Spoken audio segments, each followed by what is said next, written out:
O Grande Conflito, capítulo 16. O mais sagrado direito do homem. Os reformadores ingleses, conquanto renunciassem às doutrinas do romanismo, retiveram muitas de suas formas. Assim, posto que rejeitados a autoridade e o credo de Roma, não poucos de seus costumes e cerimônias foram incorporados ao culto da Igreja Anglicana. Alegava-se que essas coisas não constituíam questões de consciência e que, embora não ordenadas nas Escrituras e, conseguintemente, não essenciais, não eram más em si mesmas, visto não serem proibidas. Sua observância tendia a diminuir o abismo que separava de Roma as igrejas reformadas e insistia-se que promoveriam a aceitação da fé protestante pelos romanistas. Aos conservadores e condescendentes pareciam decisivos estes argumentos. Havia, porém, outra classe que assim não pensava. O fato de que esses costumes tendiam a lançar uma ponte sobre o abismo entre Roma e a Reforma era, em sua opinião, um argumento concludente contra o retê-los. Olhavam para eles como distintivos da escravidão de que haviam sido libertados, e para a qual não se sentiam dispostos a voltar.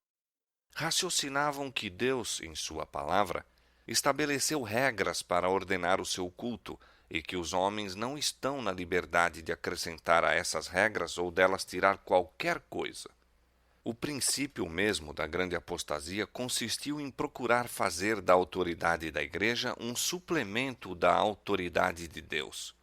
Roma começou por ordenar o que Deus não tinha proibido e acabou por proibir o que ele havia explicitamente ordenado. Muitos desejavam fervorosamente voltar à pureza e simplicidade que caracterizavam a igreja primitiva. Consideravam muitos dos costumes estabelecidos pela igreja anglicana como monumentos da idolatria e não podiam conscienciosamente unir-se a seu culto. Mas a igreja, apoiada pela autoridade civil, não permitia opiniões contrárias às suas formas. A assistência aos seus serviços religiosos era exigida por lei e proibiam-se as assembleias para culto religioso que não tivessem autorização sob pena de encarceramento, exílio e morte. No início do século XVII, o monarca que acabara de subir ao trono da Inglaterra declarou sua decisão de fazer com que os puritanos se conformassem ou oprimi-los-ia para saírem do país ou faria coisa pior. Acossados, perseguidos e aprisionados, não podiam divisar no futuro vislumbres de melhores dias, e muitos chegaram à convicção de que, para os que quisessem servir a Deus segundo os ditames de sua consciência, a Inglaterra estava deixando de ser para sempre um lugar habitável. Alguns resolveram, por fim, buscar refúgio na Holanda. Arrostaram dificuldades, prejuízos e prisão. Seus intuitos foram contrariados, e eles entregues às mãos de seus inimigos. Mas a inabalável perseverança venceu finalmente e encontraram abrigo nas praias amigas da República Holandesa.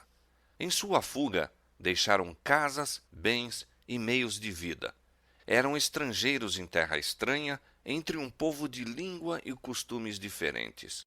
Foram obrigados a recorrer a ocupações novas e a que não estavam afeitos, a fim de ganhar o pão.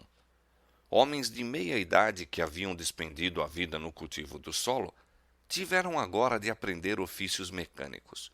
Animosamente, porém, enfrentaram a situação e não perderam tempo em ociosidade ou murmurações, posto que muitas vezes, premidos pela pobreza, agradeciam a Deus as bênçãos que ainda lhes eram concedidas e encontravam alegria na tranquila comunhão espiritual. Sabiam que eram peregrinos e não olhavam muito para essas coisas, mas levantavam os olhos ao céu, seu mais caro país, e acalmavam o espírito. Em meio de exílio e agruras, cresciam o amor e a fé. Confiavam nas promessas do Senhor, e ele não faltava com elas no tempo de necessidade. Seus anjos estavam ao seu lado para animá-los e ampará-los. E quando a mão de Deus pareceu apontar-lhes através do mar uma terra em que poderiam fundar para si um estado e deixar a seus filhos o precioso legado da liberdade religiosa, seguiram eles, sem se arreciar, pela senda da providência. Deus permitira que viessem provações a seu povo a fim de prepará-lo para o cumprimento de seu misericordioso propósito em relação a ele. A igreja sofrera humilhações para que pudesse ser exaltada. Deus estava a ponto de ostentar o seu poder em favor dela, para dar ao mundo outra prova de que não abandonará os que nele confiam. Dispusera os acontecimentos de maneira a fazer com que a ira de Satanás e as tramas de homens maus promovessem a sua glória e levassem seu povo a um lugar de segurança. A perseguição e o exílio estavam abrindo o caminho para a liberdade. Quando constrangidos pela primeira vez a separar-se da igreja anglicana, os puritanos se uniram em solene concerto como o povo livre do Senhor, para andarem juntos em todos os seus caminhos, por eles conhecidos ou a serem conhecidos. Ali estava o verdadeiro espírito da reforma, o princípio vital do protestantismo. Foi com este intuito que os peregrinos partiram da Holanda para buscar um lar no Novo Mundo. João Robinson, seu pastor, que providencialmente foi impedido de os acompanhar em sua alocução de despedida aos exilados, disse: Irmãos, em breve havemos de separar-nos, e só o Senhor sabe se viverei para que de novo veja o vosso rosto. Mas, seja qual for a divina vontade, conjuro-vos perante Deus e seus santos anjos, que não me sigais além do que eu haja seguido a Cristo.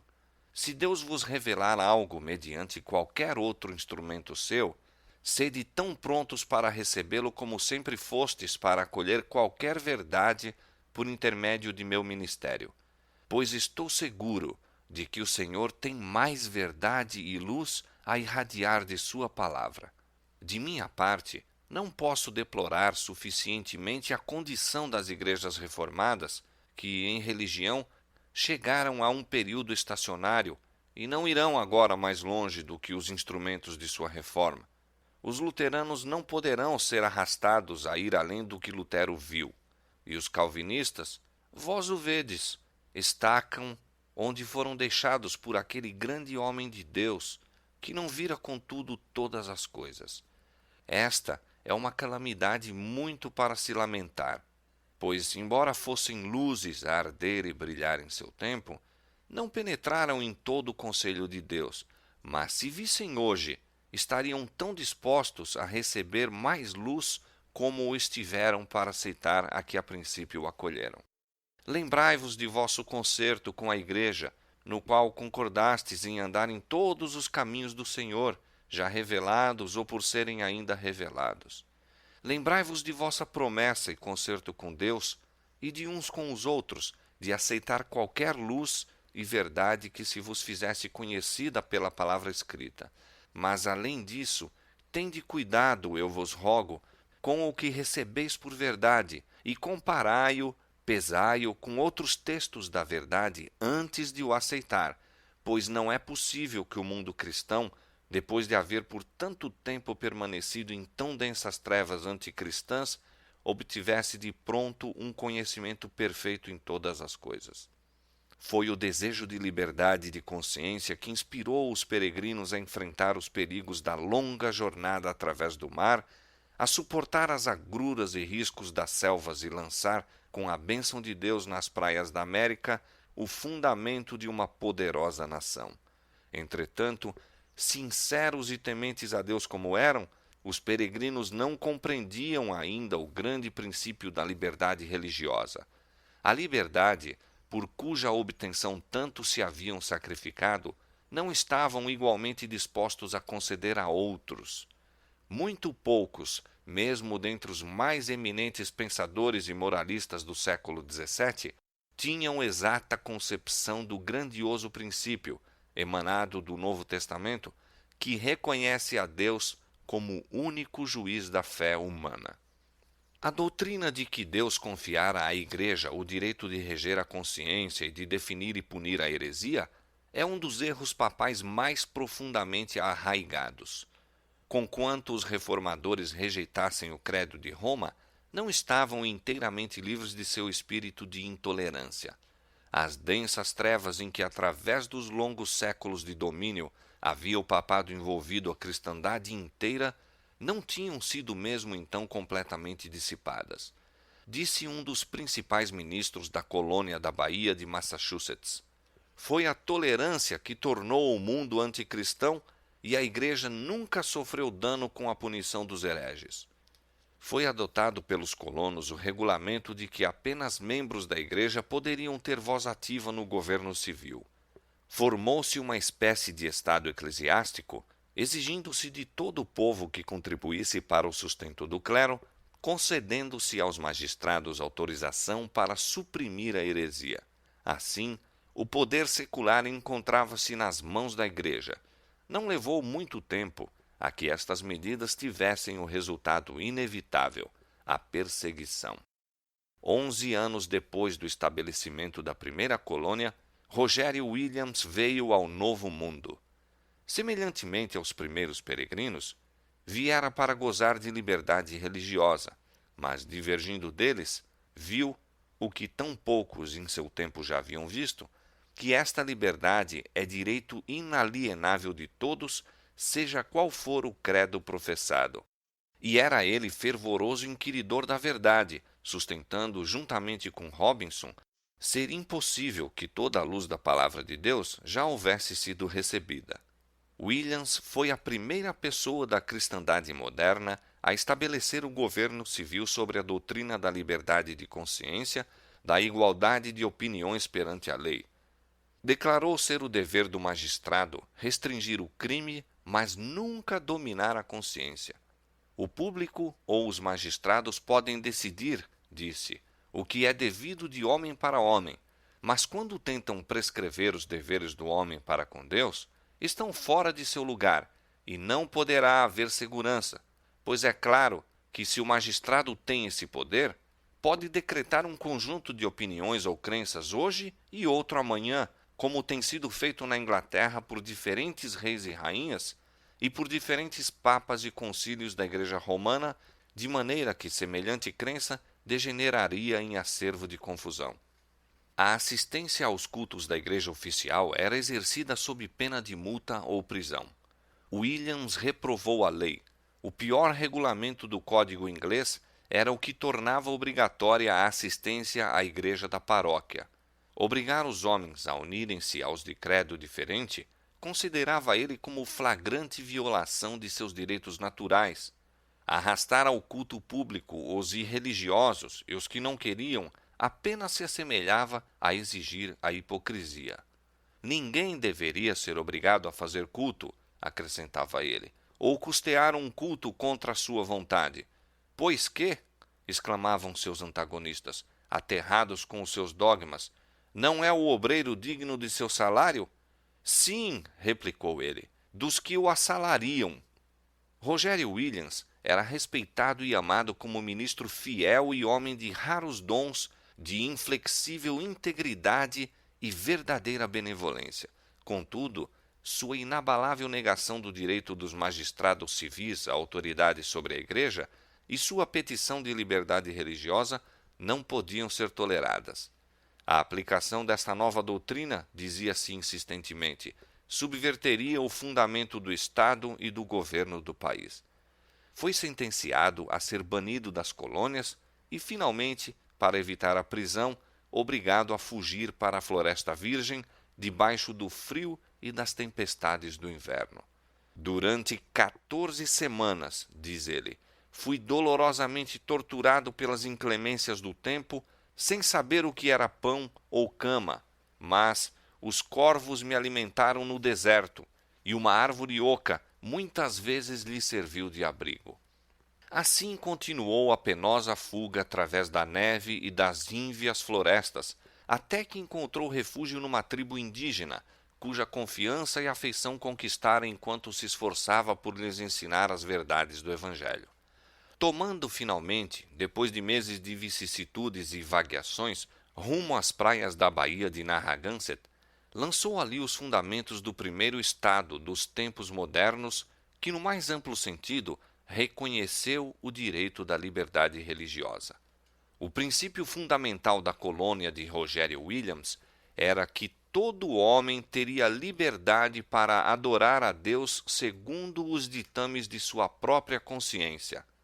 Seu pequeno estado, Rhode Island, tornou-se o refúgio dos oprimidos e cresceu e prosperou até que seus princípios básicos, a liberdade civil e religiosa, se tornaram as pedras angulares da República Americana. No grandioso e antigo documento que aqueles homens estabeleceram como a Carta de seus Direitos, a Declaração de Independência, afirmavam: consideramos como verdade evidente que todas as pessoas foram criadas iguais, que foram dotadas por seu Criador de certos direitos inalienáveis, encontrando-se entre estes a vida, a liberdade e a busca da felicidade. E a Constituição garante, nos termos mais explícitos, a inviolabilidade da consciência. Nenhum requisito religioso jamais se exigirá como qualificação para qualquer cargo de confiança pública nos Estados Unidos. O Congresso não fará nenhuma lei que estabeleça uma religião ou proíba seu livre exercício. Os elaboradores da Constituição reconheceram o eterno princípio de que a relação do homem para com o seu Deus está acima de legislação humana e de que seus direitos de consciência são inalienáveis. Não foi necessário o raciocínio para estabelecer esta verdade. Temos consciência dela em nosso próprio íntimo. É essa consciência que, em desafio às leis humanas, tem sustentado tantos mártires nas torturas e nas chamas. Sentiam que seu dever para com Deus era superior às ordenanças humanas e que nenhum homem poderia exercer autoridade sobre sua consciência. É um princípio inato que nada pode desarraigar. Espalhando-se pelos países da Europa a notícia de uma terra onde todo homem gozava o fruto de seu próprio trabalho, obedecendo às convicções de sua consciência, milhares se concentraram nas praias do Novo Mundo. Multiplicaram-se rapidamente as colônias. Massachusetts, em virtude de lei especial, estendia cordiais boas-vindas e auxílio à expensa pública aos cristãos de qualquer nacionalidade que fugissem através do Atlântico para escaparem de guerras ou fome ou da opressão de seus perseguidores. Assim, os fugitivos e opressos pela lei se faziam hóspedes na comunidade pública. 20 anos depois do primeiro embarque de Plymouth, outros tantos milhares de peregrinos se tinham estabelecido na Nova Inglaterra. A fim de assegurarem o objetivo que procuravam, contentavam-se com ganhar parca subsistência por uma vida de frugalidade e labuta. Nada pediam do solo, senão o razoável produto de seu próprio labor. Nenhuma visão dourada projetava falsa luz sobre seu caminho. Estavam contentes com o progresso vagaroso, mas firme de sua política social. Suportavam pacientemente as privações do sertão, regando a árvore da liberdade com lágrimas e com o suor de seu rosto, até deitar ela profundas raízes na terra. A Escritura Sagrada era tida como fundamento da fé, a fonte da sabedoria e a carta da liberdade. Seus princípios eram diligentemente ensinados no lar, na escola e na igreja, e seus frutos se faziam manifestos na economia, inteligência, pureza e temperança. Poderia alguém morar durante anos nas colônias dos puritanos e não ver um ébrio, nem ouvir uma imprecação ou encontrar um mendigo. Estava demonstrado que os princípios da Bíblia constituem a mais segura salvaguarda da grandeza nacional. As fracas e isoladas colônias desenvolveram-se em confederação de poderosos estados, e o mundo notava com admiração a paz e prosperidade de uma igreja sem papa e um estado sem rei. Mas as praias da América atraíam um número de imigrantes sempre maior, em que atuavam motivos grandemente diversos dos que nortearam os primeiros peregrinos. Conquanto a fé e a pureza primitiva exercessem ampla e moderadora influência, veio a tornar-se cada vez menor ao aumentar o número dos que buscavam unicamente vantagens seculares. O regulamento adotado pelos primeiros colonos, permitindo apenas a membros da Igreja votar ou ocupar cargos no governo civil, teve os mais perniciosos resultados. Esta medida fora aceita como meio para preservar a pureza do Estado, mas resultou na corrupção da Igreja. Estipulando-se professar religião como condição para o sufrágio e para o exercício de cargos públicos, muitos, influenciados apenas por motivos de conveniência mundana, uniram-se à Igreja sem mudança de coração. Assim, as igrejas vieram a compor-se, em considerável proporção, de pessoas não convertidas, e mesmo no ministério havia os que não somente mantinham erros de doutrinas, mas que eram ignorantes acerca do poder renovador do Espírito Santo. Assim, novamente se demonstraram os maus resultados, tantas vezes testemunhados na história da Igreja, desde os dias de Constantino até ao presente, de procurar edificar a Igreja com o auxílio do Estado, apelando para o poder temporal em apoio do Evangelho daquele que declarou: "Meu reino não é deste mundo". A união da Igreja com o Estado, não importa quão fraca possa ser, conquanto pareça levar o mundo mais perto da Igreja, não leva, em realidade, senão a Igreja mais perto do mundo. O grande princípio, tão nobremente advogado por Robinson e Rogério Williams, de que a verdade é progressiva, de que os cristãos devem estar prontos para aceitar toda a luz que resplandecer da santa palavra de Deus, foi perdido de vista por seus descendentes. As igrejas protestantes da América, assim como as da Europa, tão altamente favorecidas pelo recebimento das bênçãos da Reforma, deixaram de prosseguir na senda que se havia traçado.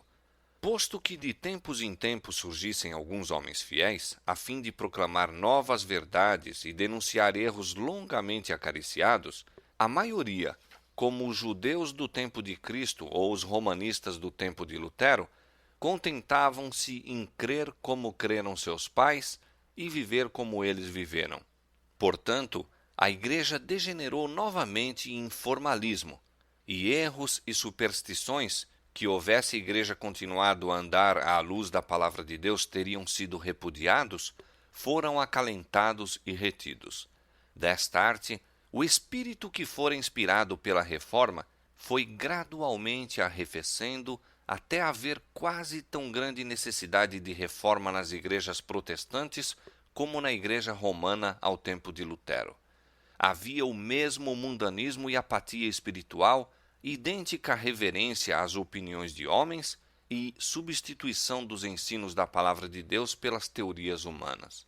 A ampla circulação da Escritura Sagrada nos princípios do século XIX e a grande luz assim derramada sobre o mundo não foram seguidas de um correspondente progresso no conhecimento da verdade revelada e na piedade prática. Satanás não pôde, como nos séculos anteriores, privar o povo da palavra de Deus. Esta foi posta ao alcance de todos, com o intuito, porém, de ainda cumprir seu objetivo, levou muitos a tê-la em pouca conta. Os homens negligenciavam pesquisar as Escrituras e assim continuaram a aceitar falsas interpretações e acalentar doutrinas que não tinham fundamento na Bíblia. Vendo o malogro de seus esforços em aniquilar a verdade pela perseguição, Satanás de novo recorreu ao plano de condescendência, que deu como resultado a grande apostasia e a formação da Igreja de Roma. Induziu os cristãos a se aliarem não com os pagãos, mas com os que, por seu apego às coisas deste mundo, tinham demonstrado ser tão verdadeiramente idólatras como eram os adoradores de imagens de escultura.